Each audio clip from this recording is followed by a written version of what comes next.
Clemson and Dabo's problem isn't just the transfer portal. That's just part of it. Another huge part of their problem is Dabo himself. I don't think some of you understand how crazy it is to get blown out at home in a night game. Say it with me now, and y'all know what I'm about to say next. Dabo is a dinosaur.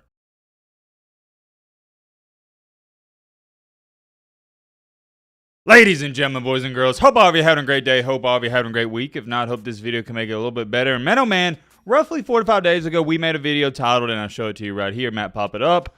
Was Dabo Swinney right? In that video, we talked about was Dabo right in regards of using the transfer portal, because Clemson was one of the only 4 teams to not use it this year. The other 4 teams, Army, Navy, and Air Force. And to make a long story short, if you didn't see that video, we talked about, for example, teams like Florida State, who are in love with the transfer portal. Mike Norvell has tried to build a team year by year by using the portal, and well, look how they've turned out. And although Clemson hasn't been living up to their standard the past 3 to 4 years, they're still a decent program. In that video, just like the title says, I was asking you guys, let me know your thoughts down below and take a look at some of these comments. Yes, the man won 11 games in the ACC title with DJU as a starting quarterback, and that got over 100 likes. Jeff Young said, Clemson fan since 1982. Dabo is 85% correct. Yes, we could use a few here and there, but he will not compromise the team and the culture to sign a few players, and you have to respect that decision, and I agree. Jing Matsuyama, hope I'm saying that correctly. I think it's actually a great way to do things where he's at. I feel it also helps the culture in the locker room. I'm in the same boat with these comments, same boat with y'all, but like I stated in the video, he's a dinosaur. The game has left him behind, and by him failing not to adapt because he's stubborn, and let's just call it for what it is, he's being stubborn, his ego's in his way, his pride's in his way, whatever you want to say is in his way, he's fallen behind. Zach said, he is. He's still a top 2 coach in my opinion, despite the recent hate towards him. Well, number 1, I don't think it's hate towards him, it's just criticism. Big difference. And number 2, stating he's a top 2 coach, I know that's your opinion and you're entitled to it, but you're wrong. If you think Dabo Swinney is a top 2 coach currently, you know what, I'll just leave it at this. I ain't got nothing to say to you. I hate to be the bearer of bad news, buddy, but Dabo ain't no top 2 coach. Get out of here with that. Anyways, moving along here, I think you get the point. A lot of people in the comments section of that video that was posted before the game on Saturday, they were taking up for Dabo, and they had his back. I'll fill y'all in on a little secret. I didn't upload that video before their game on Saturday as a coincidence. I had a feeling they might lose. And yeah, they did lose. Not only did they lose to Louisville at home, they got curb stomped, they got demolished, they got absolutely destroyed. The final score is not a good indicator of that game. They got dominated in every aspect of the game. I did a reaction video to that game Saturday night, and let's see what the people were saying after it. You can already see from comment number 1, which was the top like comment on that video, people are already talking about, oh yeah, he's got to get into the portal. So big switch up there. Before the game, people were like, oh yeah, I think he's doing things okay. One guy says he's a top 2 head coach. Now people are like, yep, nope, no.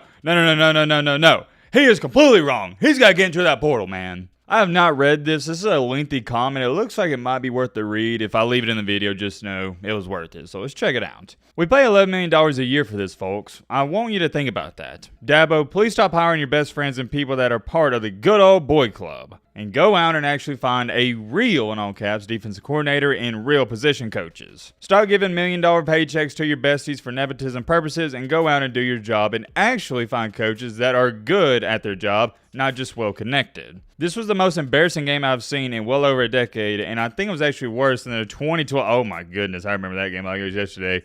With West Virginia Orange Bowl game. That game was insane. That's some real ball knowledge right there. But continuing along, that West Virginia team could have beaten anybody that year. They were an elite team. Louisville is a fine team, but they are not a team that should have been able to do to us what happened tonight, and I agree. Like I said after the game, it's not insane that Louisville beat you. Louisville is a solid ball club, couple plays away from, probably being inside the top, not just 25, but top 15. But like I was saying, Louisville, not insane. What's insane about the game is the fact they blew you out at home. Let's continue along. There's more to this comment. There was definitely piss poor execution by the players, but this one is on the coaches, especially the second half of the game. Do you people not know what adjustments are? And by the way, if you are down 20 points with a quarter left, you aren't supposed to go on 5-minute drives where you move the ball 3 yards at a time and then let the clock burn while you huddle up, and I agree. If you watch that Clemson game like myself, that was one of the strangest things I've ever seen. Down 3 possessions and they were essentially milking the clock. And when I say they, I'm talking about Clemson. They were milking the clock. Bold strategy. It was so bad even the ESPN commentators were absolutely baffled at what was happening. Also, the worst play calling I've seen in modern college football game. This was absolutely embarrassing to watch as a decades-long fan, and people will be making fun of this game for years. Wow, very lengthy comment, also a very great comment, and thank you for that.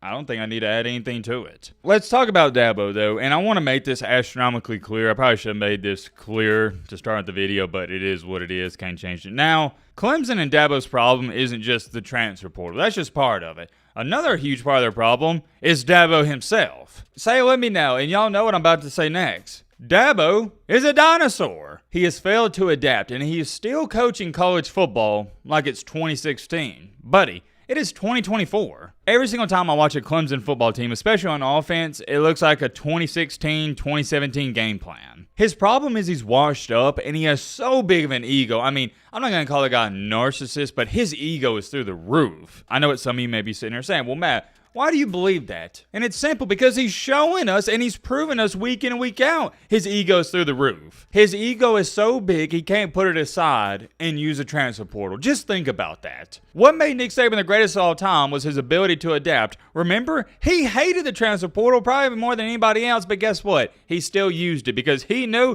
if he wanted to compete for championships, he was going to have to use it, period, the end. There's just no ways around it. And also, the way Dabo runs his offense, same thing, it falls back on his ego. He is so prideful in making things work his way that he won't put his way away to win football games. His way away, that's a tongue twister, and I guess an easier way to say it would be, he won't put his way to the side. And look, I've said this before, I'm going to say it again. He is a good college football head coach, but he is no longer great. He used to be great. For a while there, him and Nick Saban, it was like Steph Curry and LeBron with the Golden State Warriors and the Cavs. They were meeting in the finals or the college football playoff every single season. But as where it stands right now, Dabo's washed up, and he's washed up bad. I don't think some of you understand how crazy it is to get blown out at home in a night game.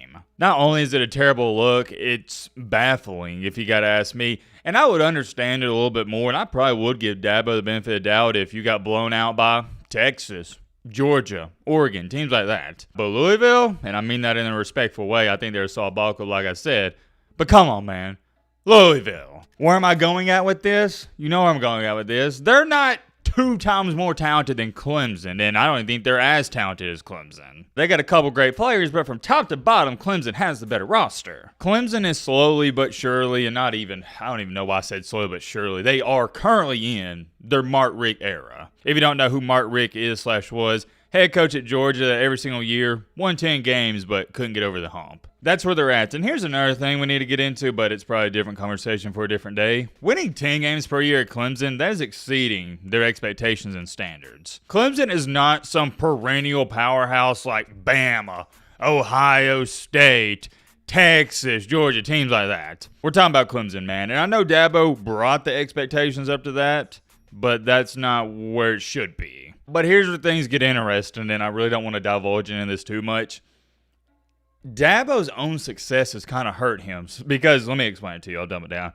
Since he had all the success, right, made it to all those playoffs, won a couple national championships, that's what the fan base expects. That's the new standard. But by doing that, you've now put yourself in a predicament where it's championship or bust almost. You see what I'm saying? It's a double-edged sword. It's great that you won the championships, but now fans expect that every single season. And I don't even know why I'm talking about championships because, sorry I'm laughing, Clemson has bigger fish to fry. How about you just worry about being able to compete with Louisville? And here's what sucks about it, and I really do feel bad for Clemson fans.